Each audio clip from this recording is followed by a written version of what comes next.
Tough week. The whole week was challenging. You guys know that, get that. Really proud of our team. Coaches and players of just staying the course and getting to the point to where we're playing ball. And you can look at the stats or whatever it is, but bottom line is our team bought into just getting out there and playing ball. And that's what they did. That was a heck of a ball game. Really want to compliment our fans. Thought they did a phenomenal job. There's obviously a lot of talk about people giving up on this team, and we're going to get blown out no matter what it was. But didn't sense that out there on that on Mountaineer Field. And the fans were as good as I've seen them, and kudos to them. So just told the team, enjoy the win, get ready. This is going to happen again next week. We get to enjoy this one here for about 12 hours, and then we got to get back to work, play another undefeated top 10 team. So it's just life in the Big 12, and we're excited about it. So with that, I'll take some questions. Was it in the game plan to go downfield, or was that just develop more based on what they did? It's what they were giving us. It's just what they were giving us. You look at last week's game, and you can sit here and say, why didn't you target receivers? Well, there's a bunch of different reasons for that. Clint did a great job of keeping the play alive, and we had a sense that he could do that. Just watching film from when he was at Florida State, you could see that's kind of what he is doing. He doesn't operate the offense. Everybody's going to ask the question, why hasn't he been playing? Blah blah blah. He's been getting better and better and better, and the operations for me on the sideline was incredibly frustrating. I threw a few temper tantrums, which I'm quite embarrassed about. But it's just the communication just needs to get better. The relationship with me and him needs to get better. But he did what we thought he could do, which was just be a ball player and get out there and keep the play alive. And he does do a good job of throwing the deep ball. When you say the relations need to get better, is that just something that only repetition? Yeah. We can sit here and say, you needed to rep him more or whatever, but we've been trying to win football games here too. So just really proud of him. He's tough. He's what we thought he was. He's tough. He's smart. He doesn't get rattled. He just gets out there and plays ball. But from an operations standpoint, that's gonna be tough on me. I mean, it was tough. And Oklahoma State's got a great defense. They haven't given up very many points. I mean, there's a lot of those guys that have been there for 3 and 4 years that play well. For us to get 30 points on them is a tribute to our guys. One of those temper tantrums on the delay of game penalty, because he went to the locker room after that, or did he get? Yeah, he got dinged up. It was really it was on the delay. We didn't snap the ball, but that's when he hurt his arm, and I don't know what happened. I haven't talked to anybody. He went to the locker room. I don't know what happened, but I'm just like, and that's just his competitive spirit. I mean, dude, if you get hurt, you need to lay down, and let somebody come tend to you so we don't get a delay. I mean, one he was slow getting to the huddle, and then the communication's not very good, so it took longer than I want it to take to get the play called, and then we got a delay. And obviously that's not good. And then the last delay, when we're trying to put the game out of reach, Dreamus, he's got to get down if he can't score.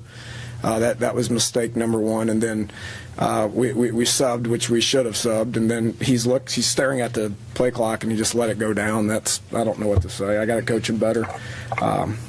So there was a couple of them that resulted in a temper tantrum. I got to do better at that. You think all the changes all the changes that you made, do you think the shakeup may have helped spur along this? Yeah, considering we actually scored points and had a few first downs. Yeah, I think it probably did. And again, we don't know how guys are going to develop and how guys are going to respond to situations until we put them in those situations. And we're playing with so many new guys, and there are some things that happened that hadn't happened in the past. So that's improvement. We got to continue to improve. I was asked this a bunch last week. Is this a gauge? Is the Maryland game a gauge for where you're at? Well, it is Game 4, but it's not Game 5. So offensively, we're going to keep playing. We're going to keep getting better. And if that means changing people around, then we will. Dana, do you Were a lot of your questions about your defense answered today? Played well. Golly, they played well. They created turnovers. They stuck people. They made plays in key situations. They set up scores.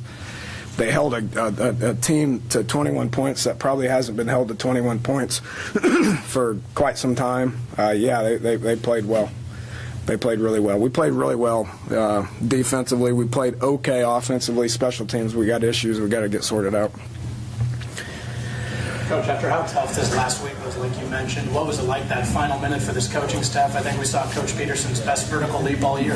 Yeah, a lot of, there's been a bunch of emotions here in the last week, as you guys can, probably, figure out. I mean, disappointment, embarrassment, you can go down the list, but they kept working. Obviously, our kids kept working. We had the best week of practice we've had all year. I thought our prep was good. We get ourselves to the game. We felt like we could win. We did. We felt like we could win, so we went out there and we wanted it pretty bad, and it wasn't pretty in some situations, but we did a great job. And then to come into a stadium that was rocking and just was really in the game the whole time is a tribute to our fans. It was a special moment at the end of the game for sure. How important was the interception for a touchdown?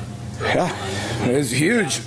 Man, huge. And that's what we talked about all week, and I said this to y'all, I believe on Tuesday, that we look at all these goals and stuff up here defensively, and we think we're playing better defense, which we are. But if you want to go from good to great, then you got to make bigger plays, and we did. Cook's interception in the fourth quarter was huge. Icky's interception return for a touchdown was enormous. We got the fumble, which set up a field goal, which was huge. Well, that's the reason we won the game. I don't want to call them great yet, but they improved. I'm really proud of Coach Patterson and the defensive staff and what they've been able to do. They've been getting better each week. Did you feel after last week, when it seemed like no break went your way at any time, that almost everything went your way today? Yeah, and I addressed that with them too. Everybody's like, you got no breaks, you got no breaks. Well, this is how breaks work. I mean, if you play with a tremendous amount of effort and you try really hard, and that's what we talked about on all three sides of the ball. Maryland played with more effort and they strained harder than we did, okay? And they got breaks because of it. That's not a coincidence, okay? And so then I really felt like our guys played harder than they've played with more effort. They strained their bodies hard. We prepared hard. And then if you do all that, then the breaks will come. Okay. Thanks, Coach. Thank you, fellas.